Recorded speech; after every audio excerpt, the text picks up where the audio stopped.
রাজাকার বলছি, তোমরা নিজেরা নিজেদের রাজাকার বানাইছো। তুই কি বলছস? আমরা কি দেখি নাই?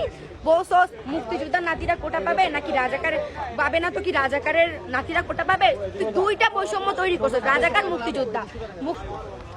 এর শেষ কোথা? যতক্ষণ না পদত্যাগ করবে ততক্ষণ। এইতে বলছিল মাননীয় প্রধানমন্ত্রী শেখ হাসিনা, আমার মা লাগে, যাই হোক, আমি মানে বলছিল যে তুমি কি যেন বলছিল, আরে ও হ্যাঁ, আমার পাওয়ার আমি চাই, আমি হচ্ছে করবো, কি যেন কয়, বাংলাদেশ উন্নতি করবো। তুই যে পরিমাণ টেক্সট বাংলাদেশের মানুষ থেকে নিছস, তুই কি করছস? আজকে মেটেরিয়াল ভাঙা দেখা তোমার কলিজা কান্না, মানে একদম বুক ফাইটা যাইতেছে মা। আর আমার এত স্টুডেন্ট, 1000-এর উপরে স্টুডেন্ট মারছস।